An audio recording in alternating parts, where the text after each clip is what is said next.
Okay, so the open prediction plot.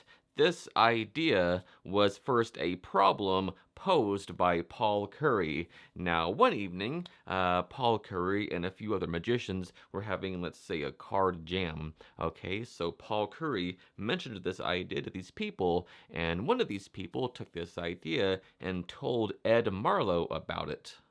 Ed Marlowe, being Ed Marlowe, loved the idea and started coming up with different solutions on this problem.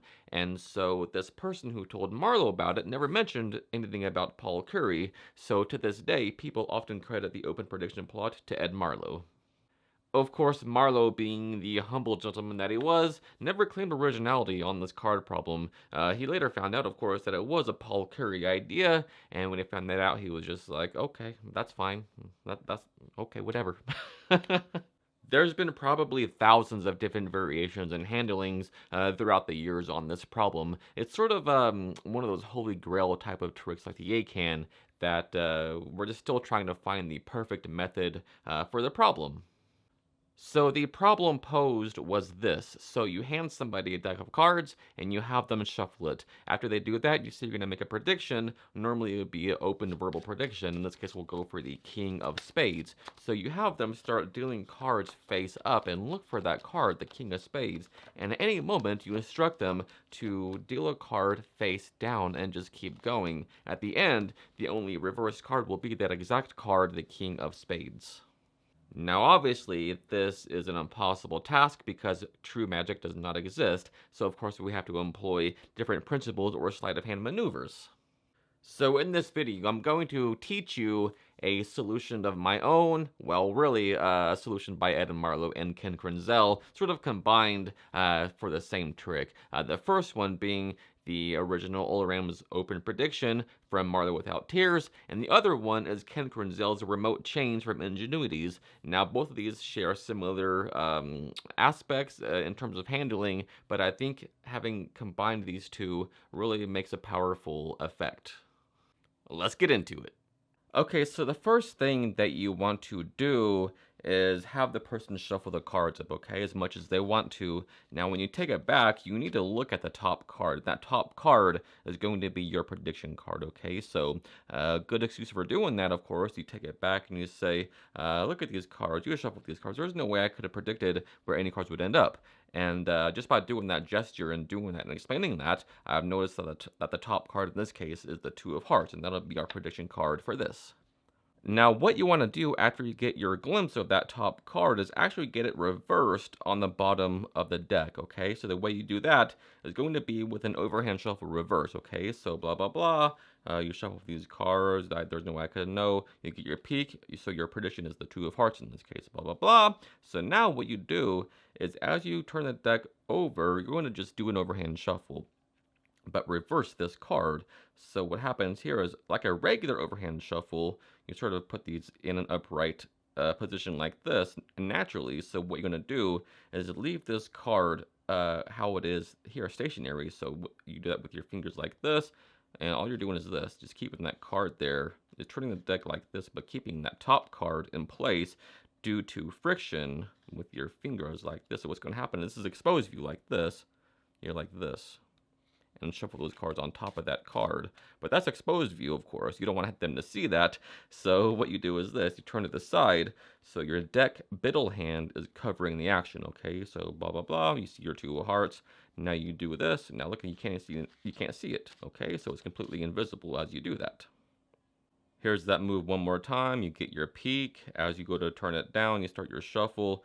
Basically, you just slide this card over to here like this, okay? So you do that, and then start the shuffle. That card just stays on your fingertips, okay? So boom, there it is. That's exposed view. As soon as you do that, you want to contact the deck with your thumb and immediately start the shuffle like this, okay? On top of that card there, just like this, okay? So that's that. This is hidden view. That was exposed view. And from this angle, you can't see nothing at all, but I've just done it. Alright, so now that that's there, you want to continue the shuffle, but this time only shuffle about 3 cards under it. So you've done your shuffle like this. Alright, we've done our shuffle, and then continue 1, 2, 3 single cards below it. So now our face-up card, our prediction, is 4 from the bottom. And that all just takes a quick second. It looks like nothing happened. You're just talking to the person, showing them the cards, okay? So now you hand it back to them, and you instruct them, look, in a minute you're going to deal some cards down, but before you do that, I'm going to take a guess. I'm going to say the two of hearts in this case, and you don't call it a prediction. You just name out loud the two of hearts. I'm gonna make a guess. I'm gonna say two of hearts. Okay, so do me a favor, pick up the cards and start dealing cards face up, and look for where that two of hearts is as you deal cards face up. So they do that, and after about 10 or so, say, in fact, as you're looking for that two of hearts, at some point, just put a card face down without looking at it. Okay, so they'll do that. Boom, they put a card there. Now at this point you'll say, now we haven't seen that two of hearts yet. Just deal a few more, see if we see it. So they do that, boom, boom, boom. And at this point you say, look, why don't we just check? And so at this point, you're gonna do a discrepant move, but it flies by. And honestly, when I was practicing this for the first time, it even flew by me. Okay, so trust me, I've done this so many times and nobody ever catches this.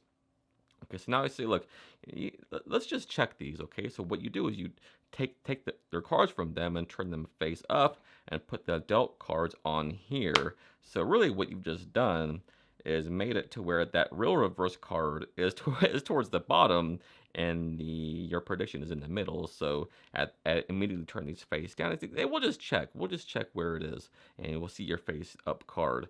And of course, it's the two of hearts in this case. And this is the cool thing about this, is that there's no reverse cards to hide in the middle because it's all the way down here. So I'll go through the whole thing one more time without any pauses, and I want you to watch out for the moves and the discrepancy, okay? So we go like this. So we hand the person the deck of cards, and we ask them to shuffle them up. So they do that. You take them back. You say, look, wow, you really shuffled these cards up. There's no way I could have known where any cards would end up. But in a minute, you're gonna do something for me, okay? So you're gonna deal cards face up one at a time, and I'm gonna make a guess. I'm going to say, in this case, it'll be the 10 of diamonds, okay? So pick the deck up and start dealing cards face up right there, okay? We're going to look for where that 10 of diamonds is in the deck. So as you do this, at some point, just randomly deal a card face down without looking at it right there, okay? So maybe they do it right here. All right, deal a few more, see if we see that 10 of diamonds. Not yet. You know what? Why don't we do this? We'll just check to see what the card is, okay? So remember, you shuffle the cards. You stopped anywhere. There's no way I could have predicted anything like that. That was all your control. All right, but watch, the one card that's face up. Wouldn't it be amazing if somehow it was the 10 of diamonds? Now, obviously, that's a miracle, right? But you are left dirty. You are left with that reversed card down there towards the bottom. And the cool thing about this is that it's all the way down there, and you know how many cards you shuffled onto it, so you can just reverse the action. Okay, so in this case, it's 1, 2, 3, 4. And so what you'll do here is after the trick, go boom, 1, 2, 3, 4. And it'll be here. So just do the shuffle reverse again to write the card, and you are, at this point, you end clean.